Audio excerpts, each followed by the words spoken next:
All right. And we are live. Um, so let me just pull up this. So, good morning and welcome to Coffee with Kabalik. My name is Amber and I'm the Adult Technology Coordinator at the Kirstein Business Library and Innovation Center. Today with me, we're going to do Coffee with Kabalik. And today with me, I have Dr. Madhavi Venkatesan here speaking with me, and we're going to talk about integrating sustainability in business practices. Um, so go to D&D. What is this? No, I already did that. Sorry, my colleague was pinging me. So today we're just going to have a little bit of a conversation with Dr. Venkatesan. So what is Coffee with Kabalik? Coffee with Kabalik is a community of folks learning about entrepreneurship, sustainability, and innovation. And so ask your questions to us in the contact slide here. So if you want to contact, you can comment in the live chat. And you can also tweet us at BPL Kirstein with the Coffee with Kabalik hashtag. If you have any questions or reference questions, you can email us at ask@bpl.org, or you can give us a call. And we have drop-ins, so I'll talk about that at the end. But let me just bring up Dr. Venkatesan. So, hello. Hi, good morning, Amber. It's nice to speak with you again. Yes.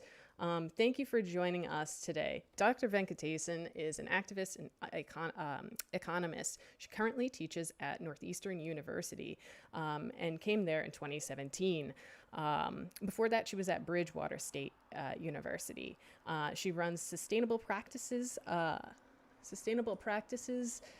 which is a small grassroots effort to change the sustainability, and it operates on the Cape. It is a 501c3 organization. And actually, we can start off, Dr. Venkatesan, if you want to talk a little bit more about sustainable practices and actually some of the initiatives that you're involved with. Sure, I'd be really happy to. And also, since we're talking about business, I think it'd be sort of important for me to highlight that my background is actually in business. So I just recently came back into academics. Prior to that, I was an investor relations officer, and I represented three large US domiciled insurance companies, one called Unum Provident, now it's called Unum Group, AIG, and then the Hartford Financial Services Group. So I do have a background in industry and also in equity analysis, because prior to that, I was an equity analyst right after I finished my postdoc. Oh, wow. But and all of that sort of related to my starting this nonprofit on the Cape. Sustainable Practices, as you noted, is a 501c3. Our focus is sustainability. Unfortunately, that word is not really well known because there's no standardized definition for it. And Mm-hmm. so it's been in the realm where individuals are defining it for themselves. And that convergence into one singular definition, unfortunately, will probably take some time. But as we refer to sustainable practices on the Cape, what we're really looking at is what the United Nations has defined as sustainability, which means that basically we try to preserve our planet and our planetary systems in such a way that our present consumption does not affect future consumption. So, in other words, we minimize the human footprint on the planet. The area that's really important to grasp here, though, is different people have different conceptions with regard to the human impact on the planet. Some have the perception that the human or the human centric element is more important than thinking about other species.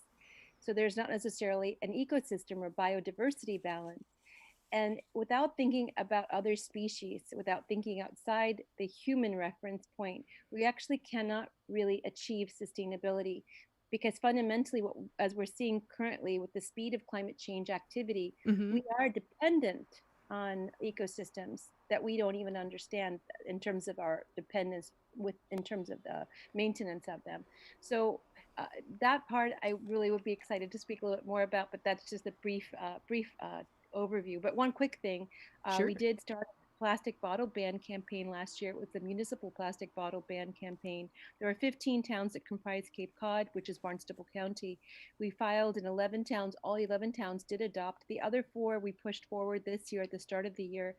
and with the 11 that adopted the municipal ban, which basically eliminated town government purchase of single-use plastic water bottle, single-use plastic bottled beverages and beverages in single-use plastic containers on town property.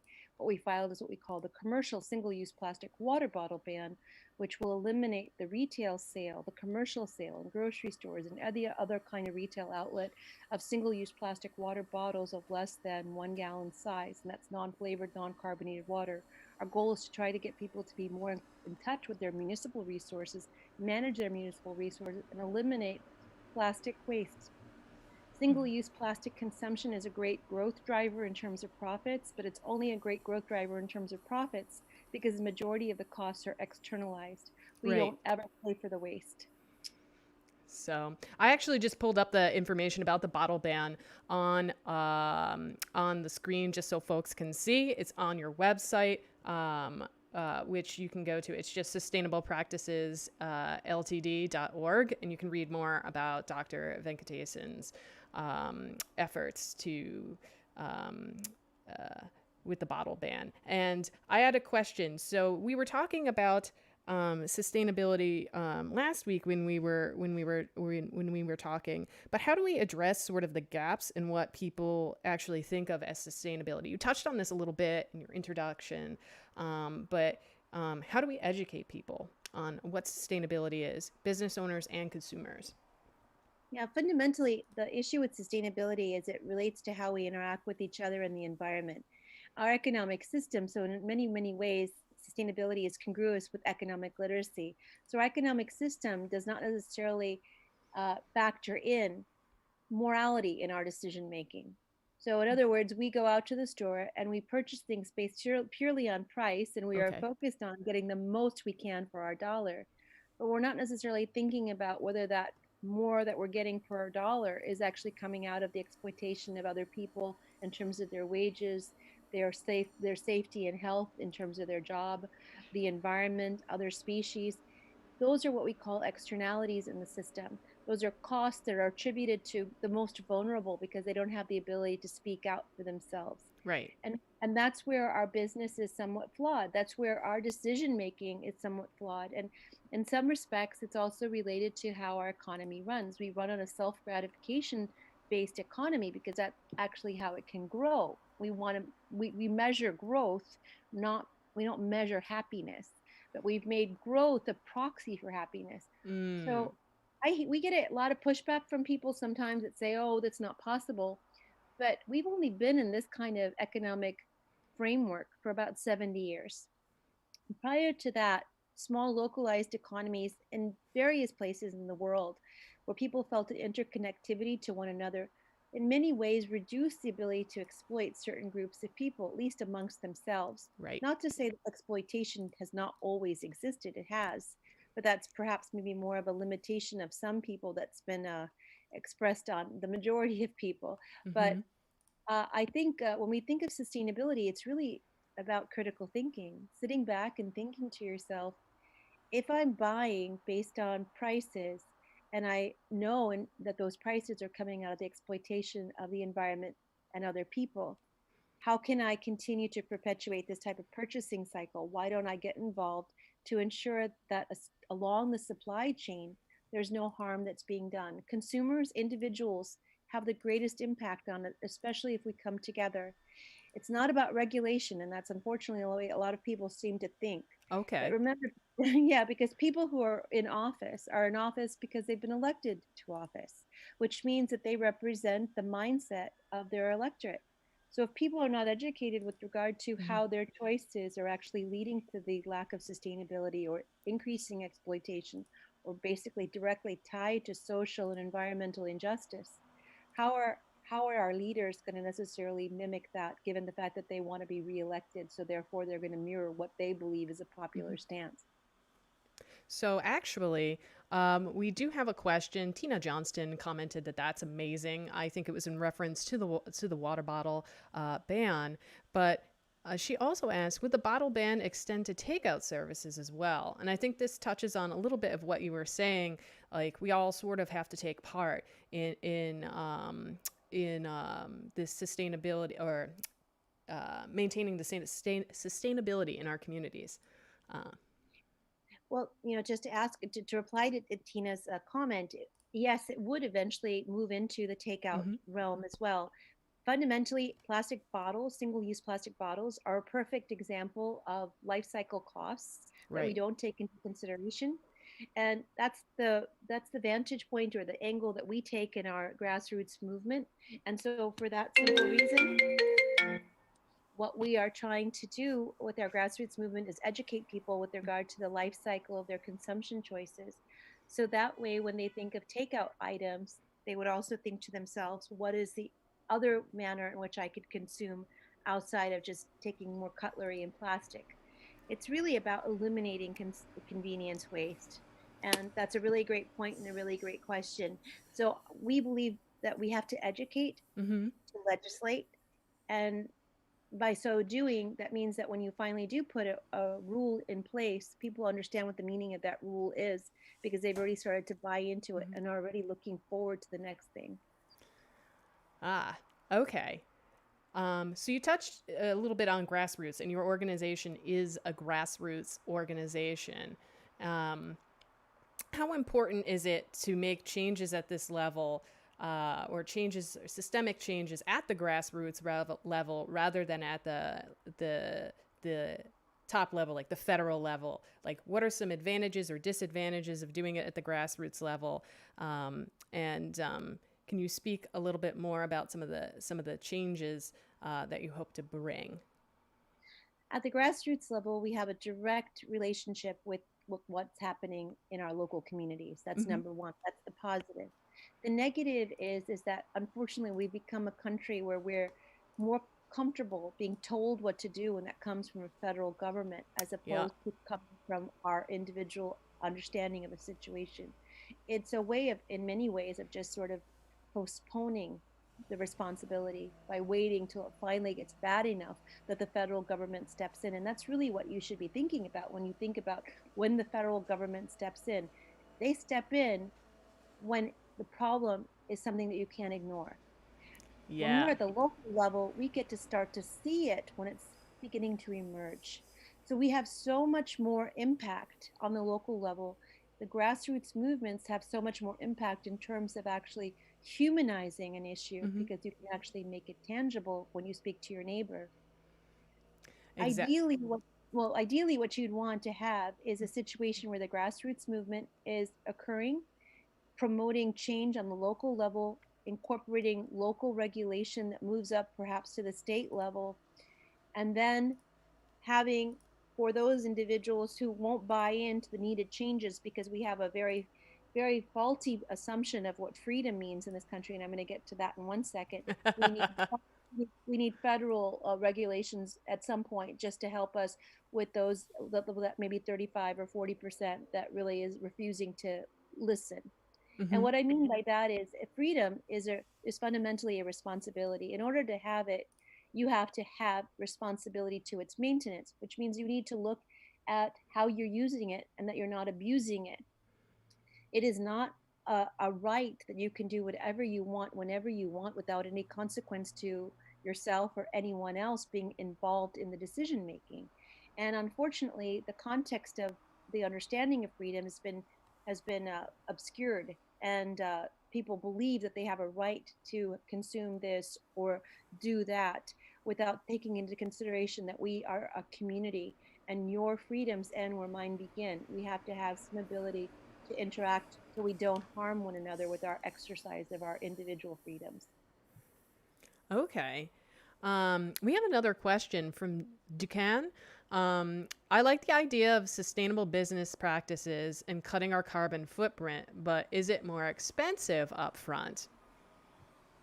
Well, let me explain that. When we talk about externalities, what you're basically doing is subsidizing the expense that you should be incurring to other people, the air that you breathe, the water you drink, the animals that also inhabit the ecosystem. So it's not so much that you're incurring a greater expense, it's that you're finally incurring the expense that you should have. So when Okay. we start to think about internalizing externalities, what you're starting to see is, oh yeah, I've been making this extra money or I've been getting these extra benefits because I've been subsidizing it with my long-term health. That's why the healthcare sector is the one that's growing every single sector, every single year. And there are always some new disease and so new medications needed. We should really step back and think to ourselves how our consumption and our production and our behavior in this moment today is actually affecting our future because we're subsidizing our profits with our future health and well-being and that of the planet. So I understand on a market-based value, it may look as though the prices go up, Oops. but in a real term value and holistic assessment, prices aren't really probably going up. They're probably still not completely capturing the true cost. That makes sense. Um, can you explain the concept of externalities? Like, explain like I'm five, you know, Yeah, because sure. it's not Every quite tangible to a lot of people, and especially if you don't have an economic background, it might be sort of hard to wrap your head around. Sure.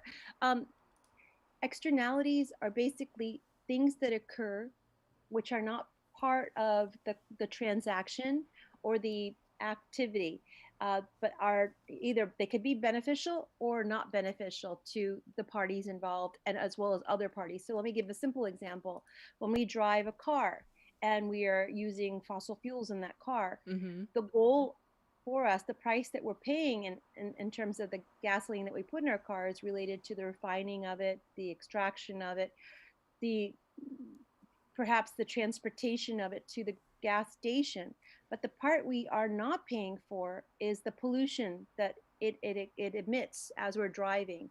So we're only paying a portion of the market, we're only paying a portion of the cost, which we call the market costs, that have basically taken into consideration the prices paid for the labor and the capital and the inputs, okay, whatever they are. And typically when it comes to resources, we're not actually paying for the inputs, we're only paying for the drilling equipment and the Mm-hmm. man who holds the drilling equipment.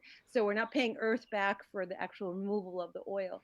um, so we're not, when we're driving the car, we're not paying for the fact that there's going to be cleanup because of the emissions that are coming out of our car. We're not paying for the future impact of CO2 increases in our atmosphere. Those are externalities, excuse me. Similarly, what you could also say is an externality is we all go to school. When you get access to a good education in terms of learning critical thinking and Mm-hmm. economic literacy, you actually become a better element in our society because now you're able to make better decisions. You're not just going through the process of making decisions based on what's available to you, but actually engaging with what that means with respect to your values. Those are positive externalities that we receive from education that positively affect everyone else as a result of our having it. So externalities can be both positive and negative. Typically, we refer to them as negative because those outweigh the positives. Okay. Those are also the ones that are most detrimental. Pollution is typically considered an externality. You do not pay for pollution, and so therefore it becomes a cost to everyone at Mm-hmm. some point in time. Uh, so, like, a big example of this then would just be if you wanted to think of what an externality is like what kind of happened in Flint, Michigan, a little bit, where the water was polluted. Um, so that's I a I would disagree with you there, Amber. What oh, happened in Michigan is much more related to a social justice issue. also Uh, true. and what I mean by that is you have a poor community, which we all live in Massachusetts. There are many, many little towns here throughout the state. Mm-hmm. If that town can no longer afford to maintain its municipal water system and it decides to go to a cheaper water system, which is what exactly happened in Flint, they went off the Ah, Detroit system to the Flint River, and basically the change in the water, a change in the water composition and the chemical composition of the water led to what we call corrosion of existing pipes. So the pipes were starting to leach out chemicals that were in them already, but because of okay. the water composition being different, that that became an issue. So that's where the Flint problem comes into existence. They didn't have enough money, or they Ah, wanted to save money. I should say it clearly. They wanted to save money. They went off the Detroit system and onto the Flint River, and the controls that should have been in place to protect water under the Safe Drinking Water Act, which all of our municipalities are under the Safe Drinking Water Act, were not put in place properly. And that buck kept being passed from the state to the national level, to the federal EPA, and nobody intervened fast enough. And more than likely, the intervention wasn't fast enough because we're dealing with a relatively poor and relatively high proportion Black community. And that's a totally different issue. That's an issue of how we perceive the rights of all of our citizens and how we believe it's okay to marginalize some relative to others, or if those groups don't have enough of a voice, they just don't get heard.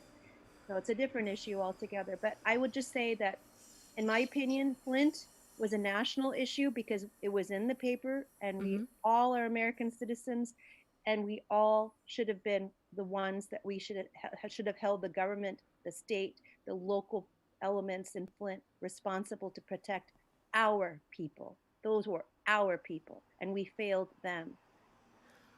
Thank you for the clarification on that, and the explanation. So that's more even climate justice, which is slightly different than what we're talking about today. Then we're not climate justice, environmental justice, which I guess are tied. I mean, it's all relatively connected. You would say. Well, I would say that it's more of social justice, but I would say social justice and environmental justice are typically tied together. Mm-hmm. Climate justice, is an umbrella term, so it's related to aspects related to the climate, depending upon which direction or how you're slicing and dicing the discussion. But my focus is on the more basic terms, which are social justice and environmental justice and economic equity, the three pillars that actually comprise sustainability. Oh, okay. Tina says thank you for that breakdown. So thank you. I appreciated it. And also those pillars. Can you repeat them again? I'm just. Sure. Social justice, environmental justice, and economic equity. So I can tell you what the differences are if you'd like. Social justice has to do with perhaps thinking of people from the standpoint that they're people and valuing the fact that all people should have basic opportunities and equal access. That would actually be equity, equality, and equity. Okay. Environmental justice is about protecting the environment and treating it like you would treat maybe a human decision making process. Okay. So think of the environment as something that you would protect like you would protect human rights. And then economic equity is an interesting term because I don't think it's often understood very well. So if we have just a minute, I'll break it down really quickly. Oh, go ahead. Most of the time people think of equality. Equality means that I'm in the same job as you and I get paid the same amount as you. We are equal. Equity means that I have access to the same job that you have. That's a subtle difference. It's a Um, subtle and very meaningful difference yeah. because you can promote equality and still maintain inequity. So when you really want to promote a society where everyone has an opportunity to participate in occupations that they feel desirable in participating in, like they think it would be a good match for them, you want a society that promotes equity, where everyone has access to education, Mm-hmm. everyone has access to the opportunity, and then, of course, the equality in terms of wages, pretty much there's no debate really there that most jobs are paid equally. It's what's perverting the system in terms of people's perceptions is these average wages that are used instead of people thinking about why those average wages are lower between groups. They're instead thinking about that there's somehow inequality in wage payments, but that's not the case. It's distribution of occupations that are causing those average wages to be different. Oh, So interesting. if we want to change the average wage issue, we need to actually increase the equity, the distribution of people in occupations to mimic their population distribution. Okay. Um, so thank you for that breakdown. When I hear sustainability, I think sometimes when folks also hear sustainability, they also kind of see it as a buzzword a little bit, kind of like companies like jumping on the bandwagon, putting sustainability um, in their CSR marketing. How do you keep sustainability and similar like efforts and whatnot from looking like just like a marketing tactic and actually being fully integrated into like business practices? And so how do you make it transparent so like consumers can see that? If you can speak to that a little bit. We talked briefly about the concept of externalities. The two things that are issues when it comes to looking at the way we do business today, as well as the way we purchase and make purchasing decisions today. Our economic model, as I already mentioned when we first started, is not necessarily consistent with the direction that sustainability is focused on, which is a value-oriented system Right. where our purchases and our commerce and transactions are related not only to getting what we may think we need at a particular point in time, but getting what we need at a particular point in time that's consistent with our values. So from that perspective, business as usual in terms of major corporations, a lot of them are not what we're calling operationalizing sustainability. That means that along their supply chain, along how they interact with their stakeholders, along with their strategies in terms of their forward-looking operations, they're not really thinking about how can we create an organization or an entity that is sustainable in terms of both our earnings stream, our employment, our relationship with the environment. They're thinking, how can we get people to buy our product by helping elevate our brand as though it is sustainable, because we know that people want to do the right thing. So if we provide them some imaging that we're doing the right thing, we can continue to do business as usual, but have a brand premium associated with us that separates us from other businesses in our sector, Mm-hmm. but it's somehow looking more green. So that's one set of companies, and there are a lot of them, unfortunately. Right. And what you have to look at, and this is where the consumer has to take some responsibility. The buck stops with us, not anybody else. So we need to be the ones to be more cognizant. Is we need to think to ourselves, okay, Adidas wants to sell shoes and they're made of recycled plastic.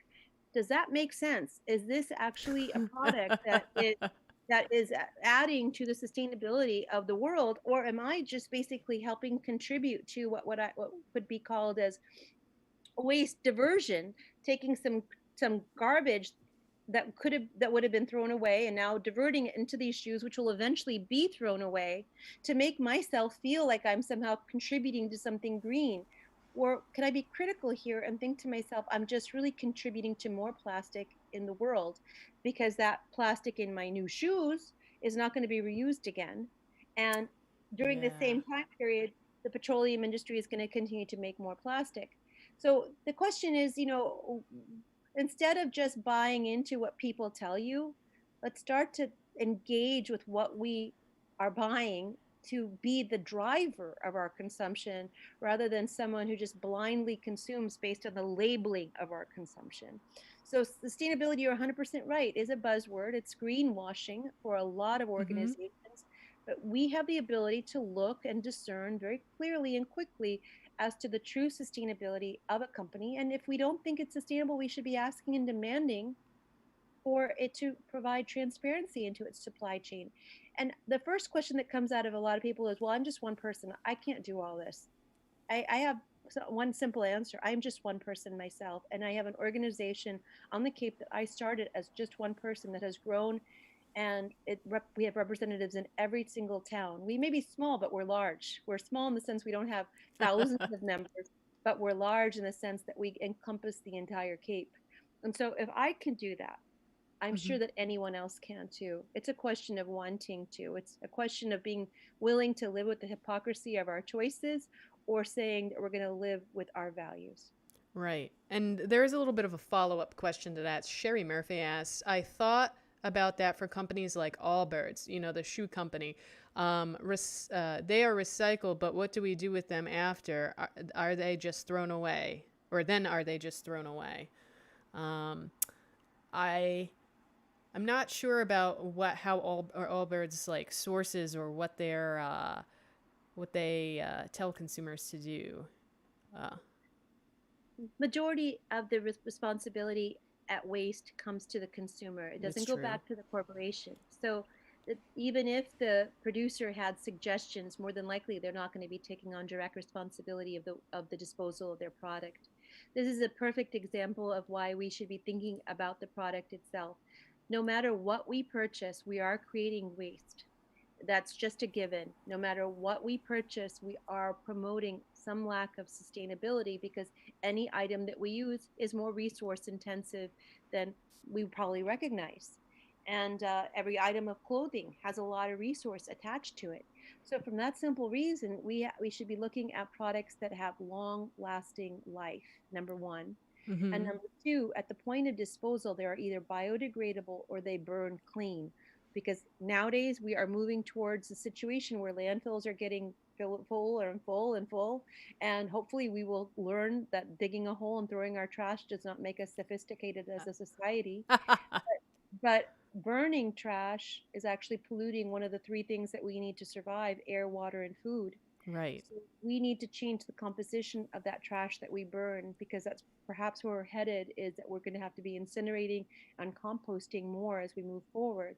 And definitely incinerating the trash that we dig up from the landfills that are currently existing. At some point in time, I believe we'll have to.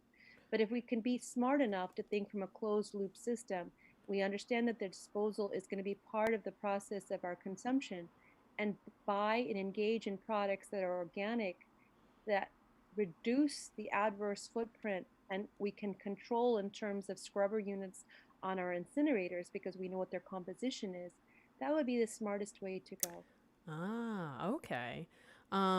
Duquesne asks a question. What should I look for when I'm trying to find true sustainable companies? And I also have a follow up on that as well. Like, how do we demand transparency from the companies who claim they are using sustainable business practice, and actually any company, about their business practices? What's the best way to go about that? So, what should I look for when trying to find true sustainable companies, and how do we demand that transparency?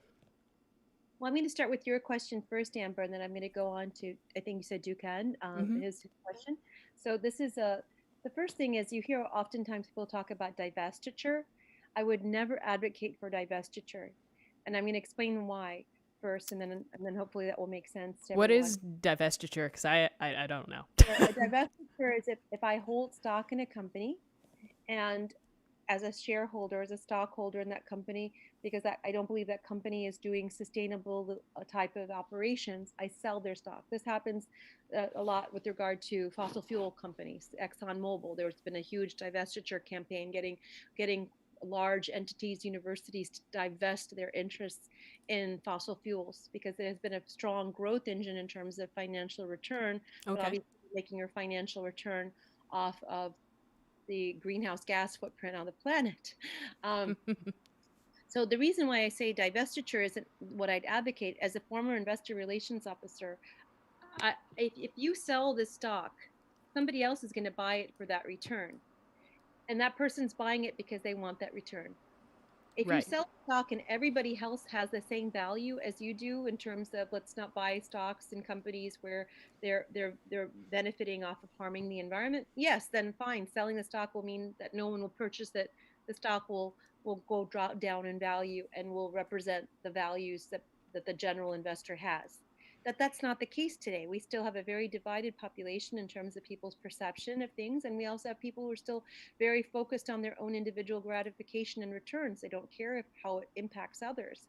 So if you hold the stock, on the other hand, and you go to and you combine your holdings with that of other people, not because you're selling it to each other, but you're all shareholders, you're coming together, and you go to the annual meeting of shareholders, which is once a year for any public company, Right. and you demand that that company, based on the significance of your share position, that company incorporate sustainability parameters in their compensation for their senior management team. So in other words, you make sustainability part of the fiduciary responsibility of that company. Okay.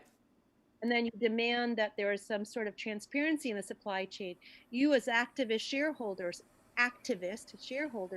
start to take on responsibility for how you want that company to run. That's where you actually have power. And that's what I would advocate, that people start to think from that perspective. getting rid of a stock only helps you live with the fact that, well, you're not contributing to the issue, but you're not helping the issue either. Now, going back to the idea of how do you look at companies, this is Mm-hmm. what I would really like to share with you, this this concept, and I hope that you'll buy into it with me. Okay.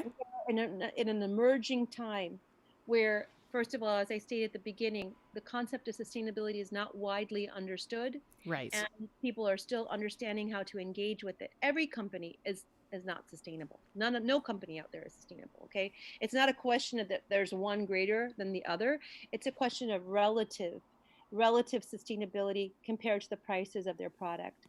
So that's what we're really looking at. You know, Coca-Cola is not a sustainable company. Everything that they purchase, excuse me, everything that they produce has a huge footprint, and they sell at a very, very low price, Right. which means that we're over consuming natural resources such as water.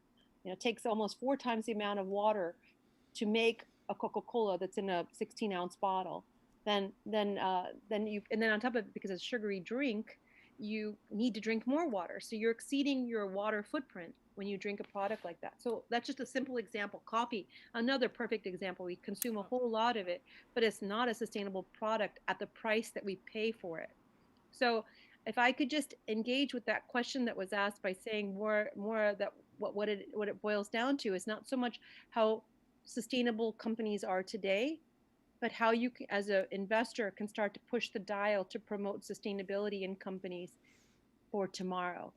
the Okay. the problem is we're in a situation where the values that we are using are changing, and we may not have everything perfectly aligned at the moment to make these perfect decisions about fostering sustainability by investing here as opposed to there. But what we can do is invest in companies that are willing to listen, that understand that there is an issue, that are willing to take a stand on those issues. And that is something that you can start to research by just looking at the companies themselves. But the other thing you could possibly do is start to invest in just bonds that are inflation adjusted. Instead of looking for corporate returns, which are going to be based on some shape or form of exploitation at some level, and that's why the costs are low and the profits can be high. Okay. Just invest in inflation adjusted bonds. Okay. Um, if I were a consumer, would it be helpful to me for me to like just look at companies who actually even go through the effort of publishing like a sustainability report or anything like that to help me sort of choose those companies? It sounds like what you're saying is it pays more to at that grassroots level if you're an investor to really impact that change. But is there something that consumers can do as Well, well? consumers can decide where they're going to buy their products That's true. and what kind of products they're going to buy. So, going back to what we're doing on the Cape, we are eliminating single use plastic water bottles. Why? Because they're over 50% of the plastic beverage market. Mm-hmm. And by doing that, we're making a huge impact, I think. We already are doing, we have 6 towns down already out of 15. Mm-hmm. And some of those are fairly large towns, which means they have major grocery stores. So, from that perspective, and the fact that we're a tourist based economy, we are going to make an impact on tourists as well who see what we aren't allowing to be sold here. Oh, So, interesting. coming together with our dollars, we make an impact. And when you also start to understand and educate yourself on the fact that majority of the things that we consume, we don't even understand the adverse consequences to our own health when we consume it. So, for example, plastic is tied to ADHD, endocrine disruption, cardiovascular disease, Oh, obesity, wow. fertility disorders. And when you think about it, and I can think about it from my age, you know, over the last 40 years, we have really become very dependent upon our food in plastic because it's cheap, because we're not paying the externalities of it. And during those same 40 years, all those diseases that I just labeled have become normalized in our society. So Hmm. the question we have to think about is this: it slowly starts to increase, these issues slowly increase while we're not paying any attention. And then we just assume that this is just how it is. But why should it be that we have all of these issues today? What has happened that why are we having greater amounts of pollution? We aren't paying attention to how things are being manufactured. That's why. And we're buying them just based on price. And we're not thinking about why those prices are low. And we are valuing having more or meeting our basic needs at a point in time as opposed to thinking about the quality of our life over time. So it really comes down to the choices we make. Yeah. It's almost demanding a cultural shift in almost re-education It of is a people. cultural shift. Yeah. It is a cultural shift. That's why it's very important. So one simple example I can just make is we have a GDP based income, gross domestic product based income. That's why you see those quotes all the time about which country has a stronger GDP. Well, Mhm. GDP is based on consumption. So we have 70%, nearly 70% of our economy is based on consumption. That's why single use products are great because they have planned obsolescence, right? They're gone and they have to be created constantly. Well, that has affected our culture because we live in an immediate gratification culture because Right. immediate gratification is planned obsolescence. You know, it's quick. We gratify, we got to find something else over and over. And I'm snapping my fingers when I do that. But um, when we think of looking at sustainability, Mhm. we're not looking at immediate gratification. We're changing the perception of how we consume to one that's related to healthy, quality gratification that lasts over time, which is a cultural shift because producing more is not necessarily consistent with sustainability. Producing quality that lasts a long time to minimize your footprint is consistent with sustainability. Sustainability is consistent with knowing that our neighbor isn't going hungry at night, as 50 Mhm. million Americans do every night. Yes. You know, sustainability is about knowing that animals have their own habitats preserved and protected, and that there is ecosystem balance, which doesn't exist today. Sustainability is about the fact that I don't have to worry about the air I breathe because my neighbor who owns the incineration plant cares about my health and well-being as much as his profit. Interesting. So it is a cultural shift. It's one of thinking as a community rather than thinking as an individual. It's one that makes you feel less fear because as a community member, you know that your fellow neighbor has your back, so to speak. When you live in a situation where each person is out for themselves, if you fall, you worry that will there be somebody to help you get back on your feet. Right. So it's about how we want to live our lives.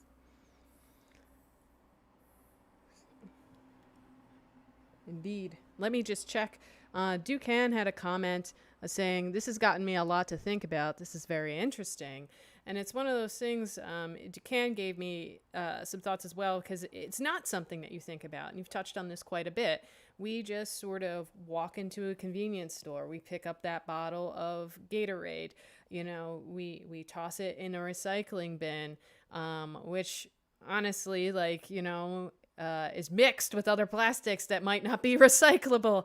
But we think we are doing our part, and so it's like, how do we keep ourselves accountable? And it's sounding like this is more a practice than a process. Is just what I've learned from you this morning. Well, but the truth is, it's over time, over intergenerational time, not even that long an intergenerational time, but over Mm-hmm. the last 70 years, we as a society have divested ourselves from the responsibility of being a citizen to Mm. being just somebody who's there who takes whatever is marketed to them. So, one perfect example is something you just brought up, which is recycling. We've been marketed to believe recycling works. It's never worked. It was created after the fact. So, plastic has been created, consumed, and wasted. And then to give a salve to the consumer so the manufacturer can continue to manufacture, recycling and litter programs have been created, but they don't work. They don't take care of the problem because plastic cannot be recycled in the way that people think it can. First of all, to the example that you just made, there are many different compositions of plastic. That's Right. number one. Number two, plastic loses its bonding strength at the point of being recycled, which means that you have to still have virgin plastic associated with it. Oh. Secondly, it's a convenience based product, so it's a very short period of life. And during the recycling process, it also emits adverse emissions and also other chemicals are used. And still, it does not consider the fact that during the consumption stage, when you're actually consuming out of a plastic item, whether it be for solid food or liquid, Chemicals are being leached into that food item that go into your body. And these are the things that we need to be more cognizant of. One thing that a friend of mine in my organization pointed out during COVID, because we were shut down and we couldn't go to restaurants and we couldn't eat out and we were forced to eat at home, he had been on all these different types of antacids and other types of digestive prescription drugs. And because he was forced to eat at home and eat food that he created, his problems all went away. And the point I'm making there is we buy based on convenience and based Mm-hmm. on what's marketed to us as easy, but we have divested ourselves of the responsibility of our own health. It's Mm-hmm. not somebody else's responsibility, right? It's fundamentally has to start with us. And when we are forced to actually eat more simply, we find that our bodies are receptive to that and our health actually improves, which should be a light bulb should be coming on that, maybe there's a reason why these things are so cheap. Maybe there's Yeah. something in them that is hurting me. Yeah. But when you grow up and you have those like I don't know, snack packs or whatever. I even think about like I'm just thinking about like I have like a thing of trail mix and it's in like a nice like plastic, well, nice, but big plastic container. But like I'm eating healthy, but like I still have this plastic container and actually I left my coffee over on the table over there, but I have uh just the funny things that they sell to us. What do you think of straws? Because I have reusable straws. Um, I always thought it was kind of funny because it again it's sort of I think you said it earlier that it's like a salve, like oh it's passing the buck to the consumer in an uninformed way, if that makes sense. Um, Well, straws are a very interesting item because they're a cost center to retailers. They don't mm-hmm. make money off of the straws. They're an item that they give to consumers for convenience. So it's something that a consumer can actually say no to, and it's something that for most people they do not need to consume an item. So in terms of putting restrictions on straws or stirrers or those other elements that sometimes you get when you get fast coffee, uh, those are easy because that's a savings for the retailer. It's the issues of plastic bottles because they actually make money off of that product that you get pushback. But again, Ah. the issue becomes, should somebody's revenue stream be coming out of human and environmental health? It doesn't make any sense that it does. So I just want to put up one little comment here with regard to bottle deposits. First of all, bottle deposits are not something we would recommend because recycling doesn't work, as I had already Mm-hmm. mentioned.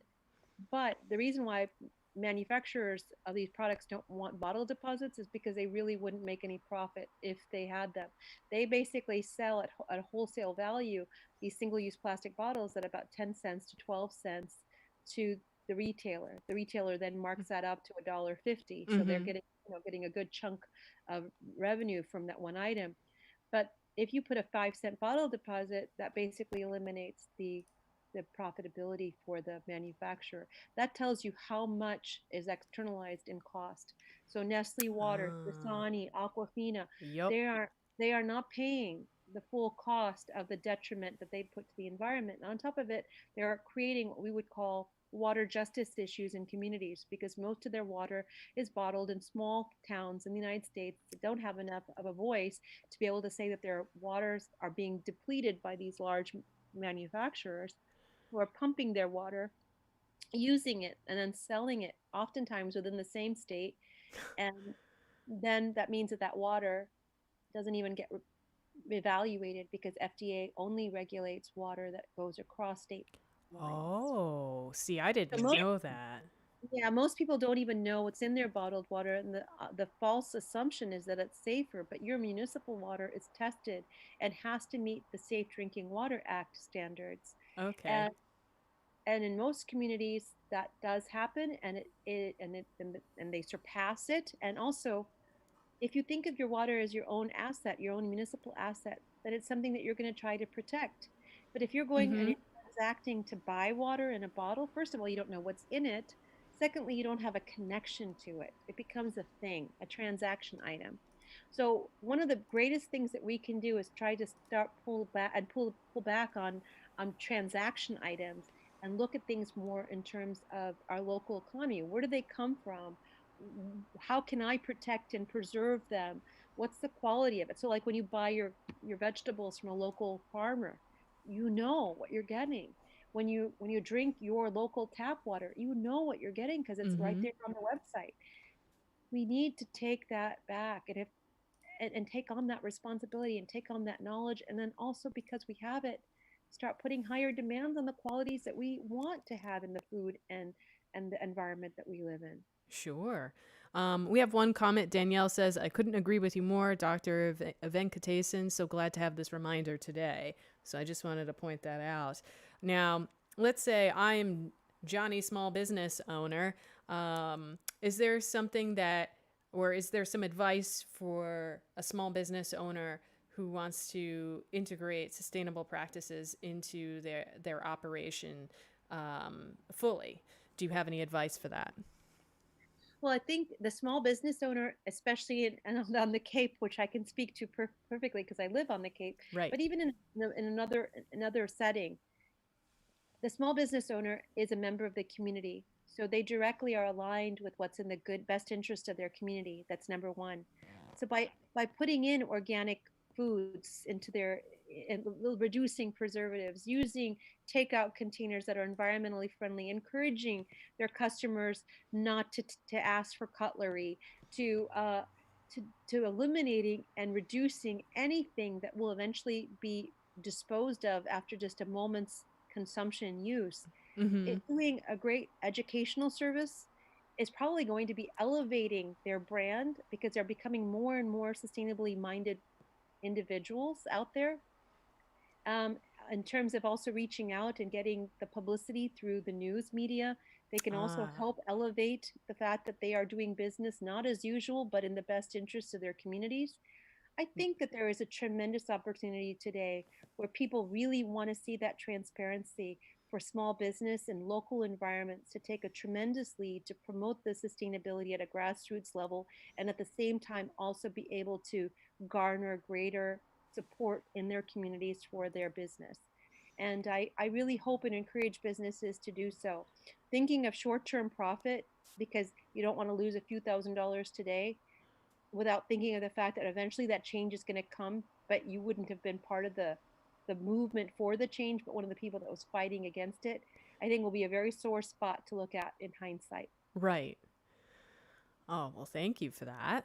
We're going to pause here because we have about 5 minutes left, and we're just going to make sure that folks who wanted to ask a question can ask a question. Um, let's see. I'm just going to check Twitter to see if anyone asked any questions on Twitter. I don't think there are any questions on there.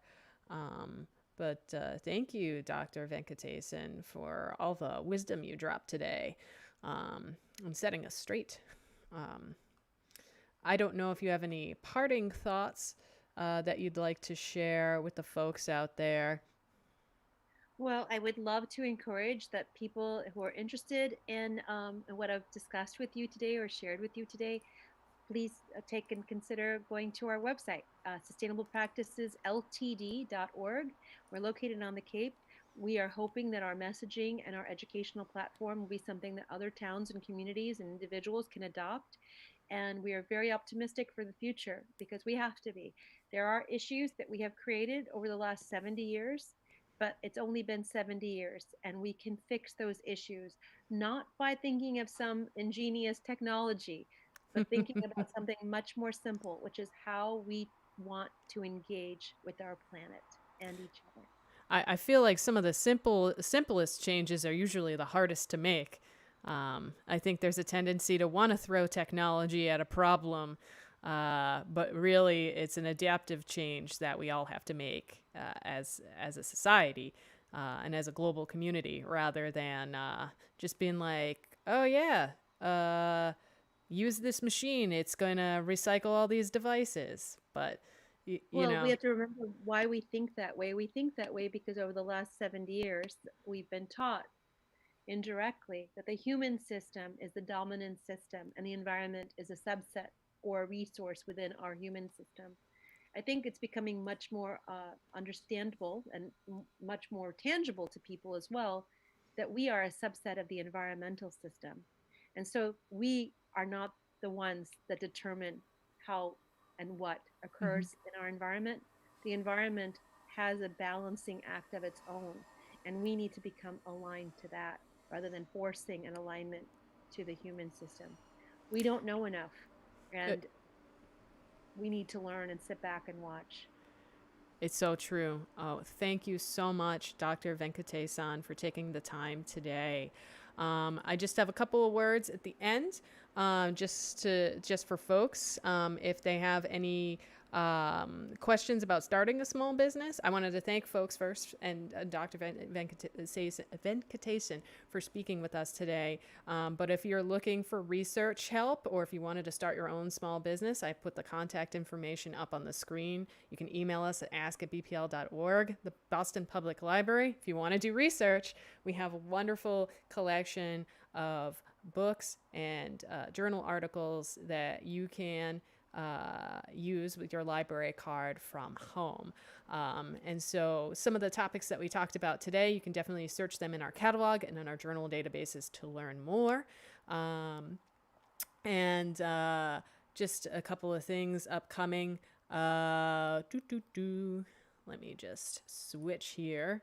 Transition. Oh, wait. Browser with window. Um, just, uh, just a note.